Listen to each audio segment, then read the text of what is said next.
अगर आप केंद्र सरकार के कर्मचारी हैं या आपके घर में कोई पेंशनर है तो ये खबर आपके लिए बहुत जरूरी है, क्योंकि 8वें वेतन आयोग को लेकर नई अपडेट सामने आई है। बड़ा फैसला लिया गया। 8th पे कमीशन को आज माननीय प्रधानमंत्री जी ने अप्रूव किया। और सबसे बड़ा सवाल सभी का यही है कि सैलरी कितनी बढ़ेगी, एरियर मिलेगा या नहीं, और नया वेतन आयोग आखिर कब लागू होगा। अगले 5 मिनट में इन सभी सवालों के जवाब आसान भाषा में समझते हैं। सबसे पहले समझते हैं कि मामला है क्या।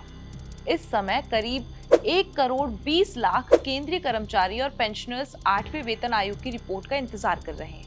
इस आयोग का गठन नवंबर 2025 में किया गया था और रिपोर्ट तैयार करने के लिए इसे करीब 18 महीने का समय दिया गया है। यानी अब तक लगभग 8 महीने का जो समय है वो बीत चुका है और इस दौरान आयोग कई अहम बैठकें भी कर चुका है। लेकिन सबसे बड़ा सवाल अभी भी यही है कि क्या इस बार कर्मचारियों की सैलरी में बड़ा उछाल देखने को मिलेगा। अब जानते हैं कि फिटमेंट फैक्टर क्या होता है। बहुत से लोग ये शब्द सुनते हैं लेकिन इसका मतलब नहीं जानते।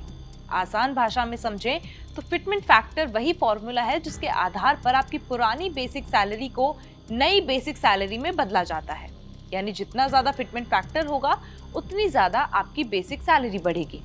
फिलहाल अलग अलग रिपोर्ट्स में 1.91 से लेकर 3.83 तक के फिटमेंट फैक्टर की चर्चा हो रही है। अब बात सबसे अहम हिस्से की कर लेते हैं कि सैलरी कितनी बढ़ सकती है। रिपोर्ट्स की अगर माने तो अगर आयोग ऐसा फॉर्मूला अपनाता है जिससे बेसिक पे में करीब 92% तक की बढ़ोतरी होती है, तो जिस कर्मचारी की मौजूदा बेसिक सैलरी 34,650 रुपए है वो बढ़कर करीब 68,940 रुपए तक पहुंच सकती है। यानी बेसिक सैलरी लगभग दोगुनी होने की संभावना जताई जा रही है। लेकिन क्या इससे भी ज्यादा बढ़ोतरी संभव है?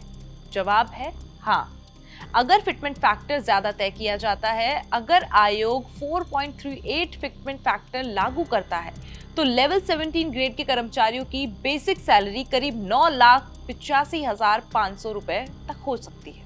यानी कुछ मामलों में 338% तक बढ़ोतरी की संभावना बताई जा रही है। हालांकि ध्यान देने वाली बात यह है कि अभी ये केवल संभावनाएं और रिपोर्ट्स हैं। अंतिम फैसला आयोग की सिफारिशों और सरकार की मंजूरी के बाद ही होगा। इसी वजह से कर्मचारी संगठन लगातार ज्यादा फिटमेंट फैक्टर की मांग कर रहे हैं। अब बात कर लेते हैं डीए की, यानी महंगाई भत्ते की। कर्मचारी संगठनों ने सरकार से मांग की है कि महंगाई भत्ता और महंगाई राहत की गणना का तरीका भी बदला जाए। अभी केंद्र सरकार साल में 2 बार डीए बढ़ाती है ताकि बढ़ती महंगाई के बीच कर्मचारियों की आय संतुलित बनी रहे। अगर इसी व्यवस्था में बदलाव होता है तो भविष्य में कर्मचारियों को अलग तरीके से फायदा मिल सकता है। अब सबसे बड़ा सवाल जो है वो यही है कि 8वां वेतन आयोग लागू कब होगा। रिपोर्ट्स की अगर माने तो ये आयोग 2027 के बीच तक लागू हो सकता है। लेकिन अच्छी बात यह है कि कर्मचारियों को एरियर मिलने की भी संभावना जताई जा रही है। अगर आयोग की सिफारिशें 2027 में लागू होती हैं तो एरियर 1 जनवरी 2026 से लेकर आयोग लागू होने की तारीख तक मिल सकता है। कुछ रिपोर्ट्स के अनुसार अगर फिटमेंट फैक्टर 1.92 रहता है तो अलग अलग ग्रेड के कर्मचारियों को लगभग 2 लाख रुपए से लेकर 17 लाख रुपए तक का एरियर मिल सकता है। हालांकि एरियर की वास्तविक राशि कर्मचारी के पे लेवल, बेसिक सैलरी और ग्रेड पर निर्भर करेगी। तो कुल मिलाकर 8वें वेतन आयोग की रिपोर्ट का इंतजार जारी है। फिटमेंट फैक्टर ही तय करेगा कि आपकी सैलरी कितनी बढ़ेगी। डीए के नियमों में बदलाव की मांग भी उठ रही है। 2027 में आयोग लागू होने की संभावना भी है और लागू होने पर कर्मचारियों को एरियर भी मिल सकता है।